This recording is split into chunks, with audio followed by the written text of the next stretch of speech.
Syarat-syarat wakaf, ya, yang pertama itu syarat-syarat wakaf itu berdasarkan pelakunya. Ya, berdasarkan pelakunya, harta yang diwakafkan itu milik pribadi. Ya, orang yang ingin melakukan wakaf, artinya adalah syarat dari wakif itu sendiri, yaitu harus berakal, balik, cukup usia, rasyid, itu mampu bertindak itu secara hukum, dan mesti harus merdeka dan tidak di bawah pengampunan, yaitu berakal di sini adalah berakal sehat. Itu milik pribadi, bukan milik orang lain. Kemudian syarat-syarat wakaf itu berdasarkan hartanya, adalah, atau syarat mauquf berdasarkan bendanya adalah benda yang diwakafkan harus melewati syarat mauquf. Harta yang diwakafkan itu mesti harus berharga, dalam artian benda yang diwakafkan itu harus memiliki nilai. Kemudian diketahui kadarnya, bahwasanya diketahui berapa jumlah dari harta yang diwakafkan itu sendiri. Kemudian kepemilikannya itu pasti, kemudian harta tersebut itu harus berdiri sendiri. Benda tersebut itu dibenarkan untuk diwakafkan. Benda yang diwakafkan harus diketahui saat terjadi wakaf. Benda yang diwakafkan harus dalam kepemilikan seorang wakil. Kemudian syarat bagi penerima, atau dalam istilah wakafnya itu adalah mauquf alaihi. Syarat wakaf yang ketiga ini adalah mauquf alaihi, yaitu orang yang menerima wakaf itu terdapat dua jenis orang yang menerima wakaf, yaitu tertentu, muayyan, dan yang tidak tertentu, atau yang dinamakan ghairu muayyan. Lebih lanjut, yang dimaksud dengan muayyan itu adalah hanya sekumpulan orang atau satu orang saja yang dapat menerima manfaat wakaf. Orang yang boleh memiliki harta ahlan li al-tamlik, yaitu yang dimaksud muayyan di sini adalah hanya sekumpulan orang atau satu orang saja yang dapat menerima manfaat wakaf. Sedangkan yang dikatakan di sini ghairu muayyan adalah penerima wakaf diberikan kepada pihak yang tidak spesifik, seperti kepada fakir, miskin, tempat ibadah, dan masyarakat itu secara luas. Wakaf digunakan untuk kebaikan, wakaf digunakan untuk kepentingan Islam. Kemudian yang keempat itu wakaf itu berdasarkan ucapan, atau syaratnya adalah syarat sigat. Syarat wakaf keempat adalah yang berhubungan dengan isi ucapan, atau yang disebut dengan syarat sigat. Ada beberapa syarat sigat, yakni takbid, ucapan itu dapat direalisasikan segera, dapat diamalkan, dipraktekkan itu dengan sesegera.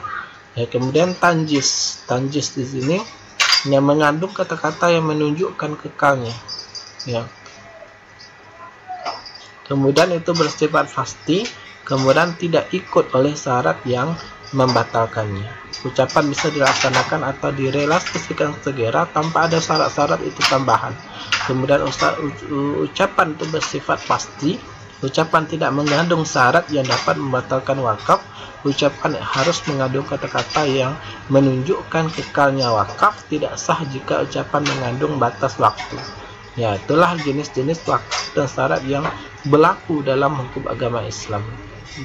Pastikan kalau kita ingin melakukan wakaf sesuai dengan syariat, syarat-syarat yang di atas itu, baik syarat yang bagi berdasarkan pelaku, atau syarat-syarat berdasarkan harta, atau syarat-syarat berdasarkan penerima, atau syarat berdasarkan ucapan. Kemudian lanjut berkenaan dengan pengertian wasiat. Wasiat itu secara bahasa itu berarti perjanjian atau ikatan, ya, perjanjian dengan orang lain untuk melakukan perbuatan. Dan secara istilah, pemilikan harta itu sesudah kematian seseorang dengan jalan pemberian, baik harta tersebut nyata maupun harta yang mengandung nilai manfaat.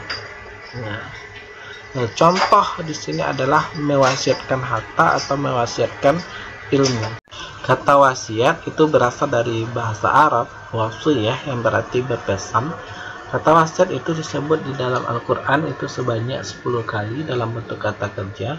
Kata wasiat disebut 14 kali dalam bentuk kata benda jadian, disebut 2 kali. Seluruhnya disebut di dalam Al-Quran itu sebanyak 25 kali dalam penggunaannya. Kata wasiat berarti berpesan, menetapkan, atau memerintahkan. Dalam Al-Quran, kata wasiat banyak ditemukan dalam arti yang makna yang berbeda. Perbedaan ini disebabkan karena penggunaan kata wasiat yang berbeda-beda dalam konteks permasalahan. Nah, bisa artinya pada Quran surat Asy-Syura ayat 3 artinya adalah menunjukkan makna syariat sebagaimana firman Allah, kemudian menunjukkan makna pesan, kemudian menunjukkan makna nasihat menasihati, menunjukkan makna prestasi. Kemudian pengertian wasiat itu ditinjau secara terminologi. Di dalam terminologi hukum perdata positif sering disebut dengan testament. Namun demikian ada perbedaan-perbedaan prinsipil antara wasiat menurut hukum Islam dan testament, terutama yang menyangkut kriteria dan syaratnya. Ulama fikih mendefinisikan wasiat dengan pengesahan harta secara sukarela dari seseorang kepada pihak lain yang berlaku setelah orang tersebut wafat, baik harta itu berbentuk materi maupun itu manfaat.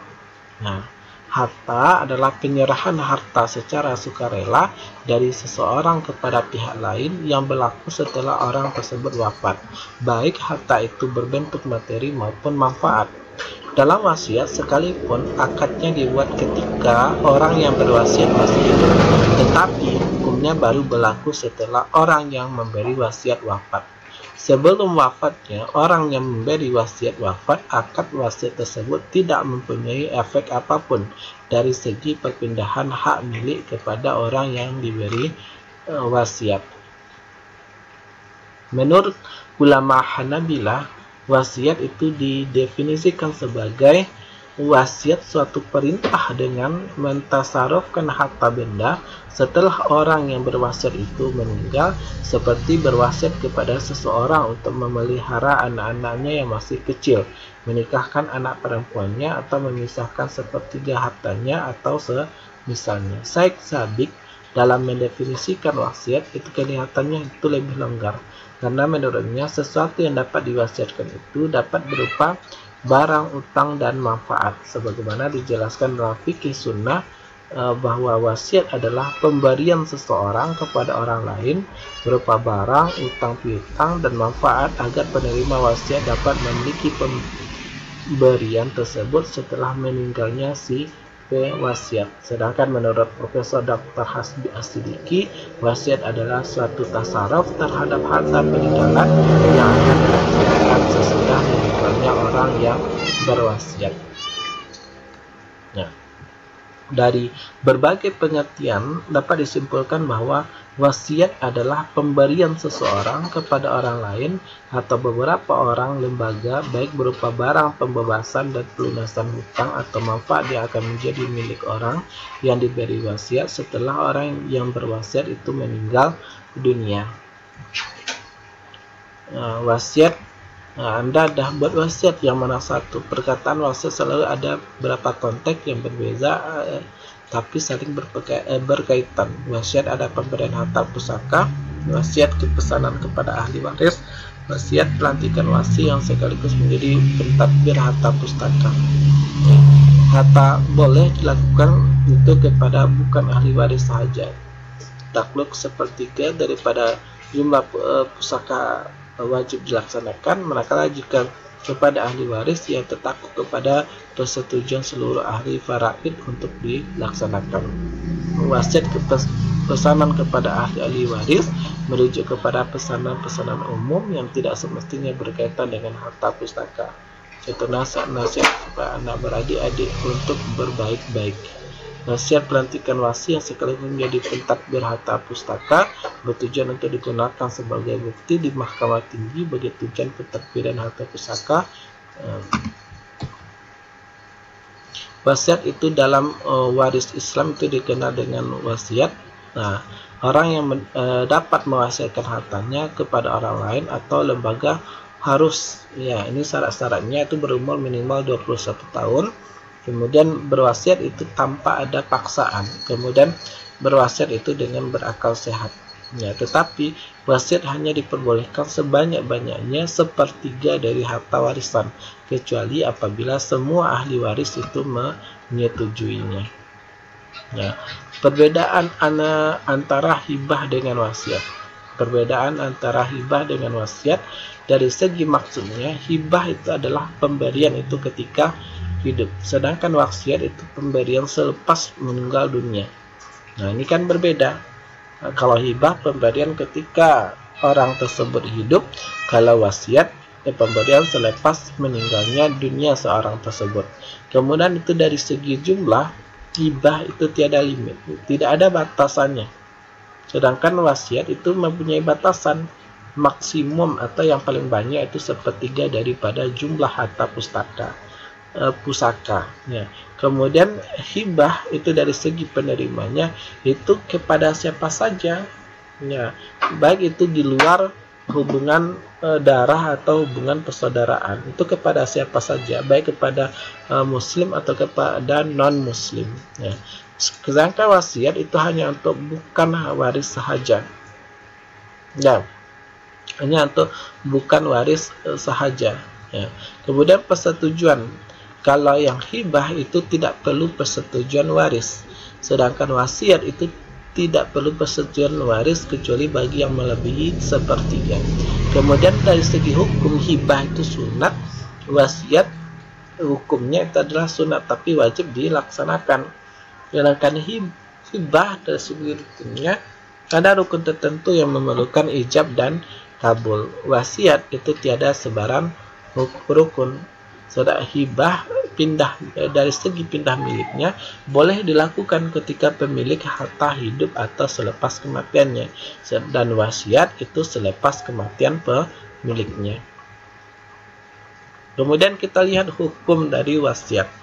Hukum wasiat itu wajib apabila berkaitan dengan penunaian hak-hak Allah seperti zakat, fidyah, kafarat, dan penunaian hak-hak pribadi seseorang yang hanya bisa diketahui melalui wasiat seperti mengembalikan harta pinjaman, titipan, dan utang. Kemudian hukum wasiat yang lainnya itu bisa sunnah. Ya. Sunnah itu apabila kepada kerabat yang tidak mendapatkan bagian warisan atau kepada orang yang membutuhkan. Kemudian hukum wasiat mubah apabila ditujukan kepada orang kaya dengan tujuan persahabatan atau balas jasa. Kemudian hukum wasiat itu bisa haram apabila ditujukan kepada sesuatu yang bersifat maksiat. Kemudian hukum wasiat itu bisa juga makruh apabila harta orang yang berwasiat itu sedikit sedang ahli warisnya itu banyak. Kemudian ada 5 rukun wasiat Islam yang perlu ketahui. Pewasiat itu sempurna, akal balik, dan berusia itu 18 tahun ke atas.